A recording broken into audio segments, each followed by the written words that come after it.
I'm going to start it right there and stand in the back and Go right ahead. Well, good afternoon. It's Pastor Luke. Boy, I tell you, this past week or two has seen a lot of changes go on and a lot of adjustments to our daily schedule. We've decided, in light of the Riverside Department of Health, to comply with their wishes that we would no longer have services held here. We're hoping that's just, of course, a temporary response there, and just we're doing that there also in light of what Paul says there, that we do this for the good of our neighbor. As we were mentioning on Sunday here, Romans 13 speaks us that our governments are for our good, and therefore they work to protect our health. And so as we are staying away in the assemblies there, we're hoping that we're also protecting one another and watching out for the good of one another. I want to kind of take this time. I know this is a lot of adjustments, and because we're not able to meet as a body of Christ, keep in mind here that you are the body of Christ. And so even though we're not able to meet in a building, we're still able to go out and care for one another. Remember that we have our email and our phones and many other ways that we can share with one another. Think of this also as a wonderful opportunity to love your neighbor as God calls us to do so. This is a good time to check in on your neighbor, see how they are doing.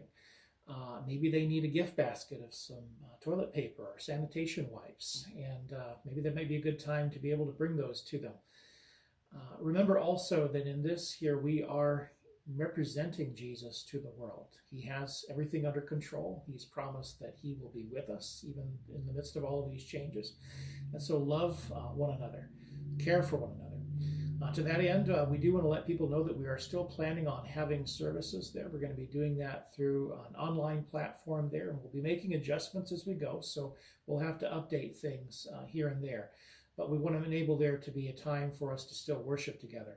We'll also try to work out in the future here ways for us to be able to have communion together. That may not probably be this first Sunday, but we're going to work all of that out so we can still have an opportunity. As always, I am available. If someone wants me to come over to the house, we respect privacy and the quarantine.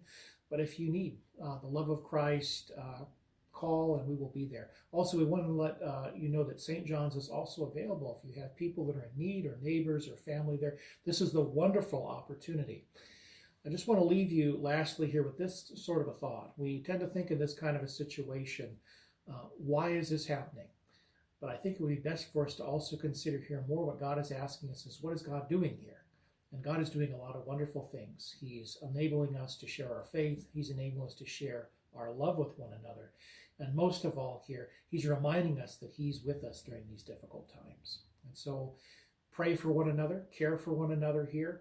And in all of this here, we know God works out all things for good to those who love him here. And he's indeed with us. God bless you all. Love to you as the family of Christ of St. John's. And God bless you all.